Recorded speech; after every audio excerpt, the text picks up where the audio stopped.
Okay, we get it. Not everybody can just pack up their bags, relocate to Dubai, and pay less in tax. So in this video, I'm going to run through some ways that you can be paying less tax whilst you're in the UK, so you can keep more of your money and give less money over to HMRC in taxes. So as a business owner, the first thing you want to be making sure that you get absolutely right is the amount of money you take out from the business, and most importantly, how you actually take this money out. Because a lot of people, especially when you've got a limited company, they basically just take money out as and when. There's no formal payroll or no formal plan in place for how you're going to actually extract your wealth from your limited company.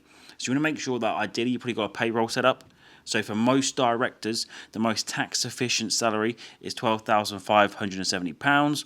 This will utilise your personal allowance, meaning no income tax, and assuming that you've got other employees, at least one, on the payroll of your company, you'll be able to get the employer's allowance, which means the company will pay no national insurance. So that £12,570 is fully tax deductible in the company, saving corporation tax at upwards of 26.5% in some cases, and you can receive that completely tax-free. Anything else that you want to take from the company is usually a dividend. You've got your £500 tax-free dividend allowance this tax year, then you've got about £37,200 left of your basic rate band, which you can take as a dividend, and you'll pay just 8.75% tax on this. For most business owners, that's the most tax-efficient way of getting cash out of their limited company.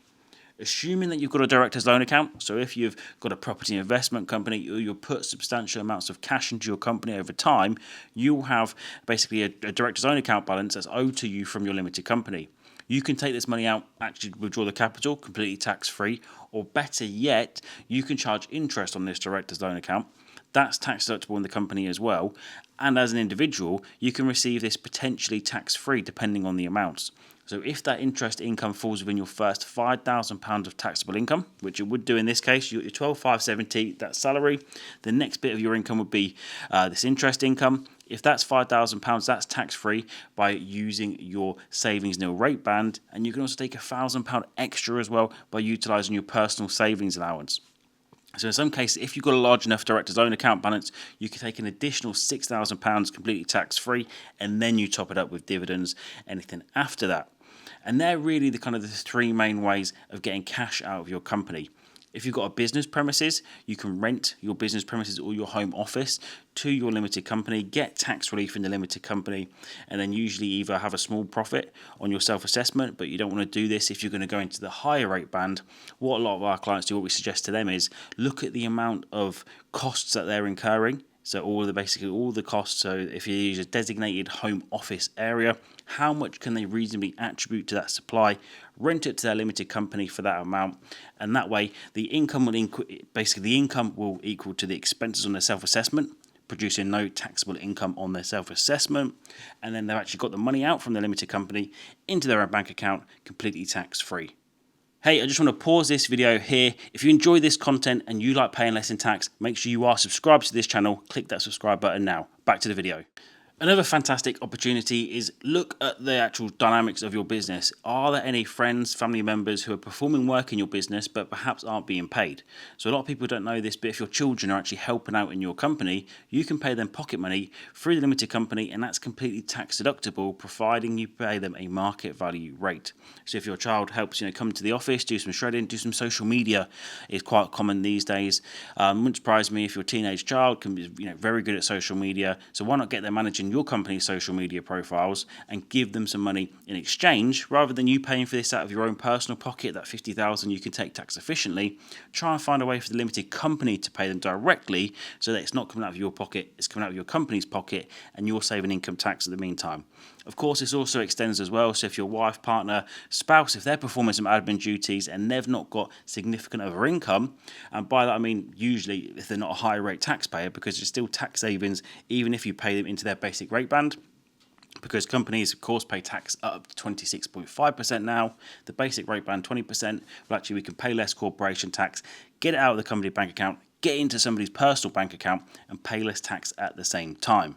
And if you are taking out substantial amount of income from your company, so if you've got substantial income, or generally, so to speak, if you go over the £100,000 income mark, make sure you're aware of the reduction of your personal allowance. So for every £2 of income you earn over £100,000, actually your personal allowance is tapered away by £1. So by the time you get to about £124,000 of income, £120,140 of total income, your personal allowance is completely tapered. This creates an effective tax rate of about 60% on that income that falls within that band. So what you'd want to do here is, if you physically cannot move the money around to somebody else, take dividends, wife on the payroll, wife having dividends, then you probably want to make pension contributions in that case to bring your income down to about £100,000 to avoid that 60% tax rate. Another great way to pay less in tax is making sure that you're putting the cost of your car, where possible, through your limited company. So rather than you paying for all of your motor expenses personally, basically for the benefit of the business and potentially claiming the 45p a mile, which in this case for a lot of cars, it does not come close to basically paying for the actual cost of the car. So if you do use your own vehicle for business purposes, you can claim 45p a mile for the first 10,000 miles and 25p a mile thereafter. So if you don't have a company car, you are using your personal vehicle, make sure you're keeping a log of all of your mileage so you can claim this at the end of the year. We quite often see people miss this. They've set their company up, they're new in business, have not kept these records, so as a result, they can't claim this. But of course, you're watching this, you now know to claim it, 45p a mile for the first 10,000 miles. And what will happen with that is that, say you do 10,000 miles, £4,500, that's tax deductible in the limited company, which is going to reduce your profits by £4,500, save tax at about £1,000 there or thereabouts. And then actually that money can be paid to you tax-free as well, because it's reimbursing you for expenses that you've actually incurred personally. If you don't take the cash out, you can leave it to your director's own account, take it out at a later date completely tax-free. But the important thing is that you actually claim it in the year you do those miles in the limited company accounts to lock in those tax savings.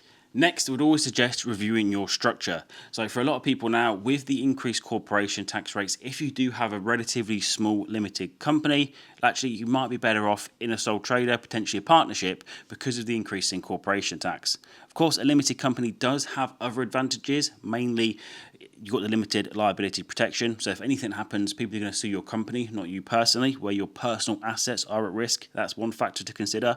But assuming that you're in a low risk industry, basically that's usually not too much of an issue. And of course, with a limited company, it can come across as a more established and more respectable business. But ignoring those factors, strictly speaking from a tax basis, if you're only earning 10, 20, 30, 40,000 pounds there or thereabouts, a relatively small business, you've got no other income, there's usually not a need for a limited company, because you'll be paying a little bit more in tax, more accountancy fees, and more admin and compliance to deal with. So in those cases, if you do have a small limited company, it could be worth looking at moving that to a sole trade. But vice versa. So if you've got a sole trade and it's growing, or actually you are regularly going over that £50,000 mark, pushing into the higher or additional rate where you're paying 40, 45% plus the 60% potentially on the withdrawal of the personal allowance, well, actually, that's where a limited company can be massively advantageous, because it allows you to take a small amount of money out of your company, the 50,000, potentially your wife, spouse, kids on the payroll, company cars. You can extract a decent amount of money out of the limited company, usually with about a couple of low, very, very low percent tax rate effectively on that income you draw. Leave the rest in the company paying the corporation tax, so it snowballs. You can invest, you can build the business, and you can invest in other assets as well. And if you are investing in assets, do you have the right structure to be investing in assets? This is a massive one. So quite often we see it where you've got a successful limited company that's generating cash flows and you're looking to start investing, whether that's stocks and shares, other companies, or property. And a lot of the time we see advisors and other accountants actually give the wrong advice on this. We've seen it, very, very bad advice before, where people have suggested that you as an individual, you take that money out, you pay income tax on that, close to 40% if it was a dividend that you extracted it as, assuming you've used your basic rate band, and then basically loan it or invest personally. That's definitely not the way to do it in pretty much every single case I've come across. Usually you're better off having a separate limited company. And then on a short-term basis, you could loan the money from your trading business over to the investment company. But the reason I say short-term is because on a long-term level, this doesn't work, because those loans need to be repaid. If you look to sell your trading business, has any trading difficulties, you've got a large loan to your nest egg, your investments, which is going to cause some kind of problem later on. And that's where a group structure is massively beneficial, because what you'll be able to do is have your trading subsidiary underneath here, holding company at the top up here, which you own the shares of. This holding company owns the shares of the companies underneath. You can then pay a dividend up to the holding company. That's going to remove the cash off the balance sheet, make it risk-free into this holding company, and the holding company is what either buys the property directly or invests it down to SPVs, who are then going to use that money as deposits or to purchase property and other investments. That's what you should be looking at doing when you get to that level. And then whilst talking about having different companies, with the changes to corporation tax, now the small profits threshold gets divided by the number of associated companies you have. It's worth looking at if you've got some companies that are just doing very amounts of low revenue, a couple of £1,000 of profit. Do you need those companies? Can you close them down so that you've got less associated companies, and as a result your £50,000 and your £250,000 bands are split between fewer companies? Because if you've just got the one company, that £50,000 will be applied to that one company, who will then pay tax at 19% on £50,000. But if you've got one company that just does a couple of £1,000 profit, well, actually that £50,000 small profits threshold gets divided equally. So there's some of that allowance threshold that could potentially be being wasted by having it attributed to a company with just low levels of profits. So look at your entire structure, look at the number of companies that you've got, and whether any of them you can actually kill off, and if you do need them or not, because they might be costing you a little bit extra in corporation tax.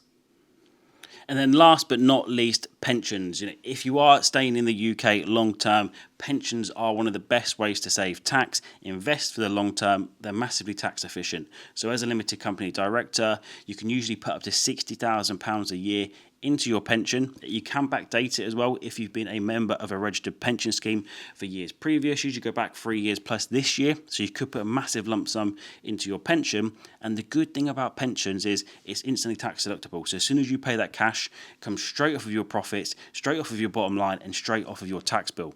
So if you were paying 25% tax rate, corporation tax, and you put £60,000 in, that's £15,000 of tax saved. That 60 goes into your pension. It's going to grow tax-free as well. You can do loads of different creative strategies with it. You can look at SIPs and SASs, speak to an IFA about those, but you can invest in gold, stock, shares, commercial property. If you do have your own office block, quite often the best option is to purchase that through a SAS. You can put the money in as contributions, use that to buy your own commercial premises, and then actually you can charge a rent to your limited company. So that's actually going to cause more tax savings as well, because that rent will be tax deductible, going to go into the pension tax-free and just keep snowballing. So if you are planning on being in the UK for the next couple of years as a minimum, do look at pensions. And of course, if you are looking at moving overseas, there can be massive tax savings with pensions as well. Had a meeting with an IFA just last week, and they were kind of talking about how you can transfer your pension overseas potentially, or if you move to Dubai, actually if you stay in Dubai for 5 full years, you can withdraw 100% of your pensions pot completely tax-free. But of course, if you want to find out more about this and how we can help you pay less in tax, click one of those links below. I'd love to work together. Bye for now.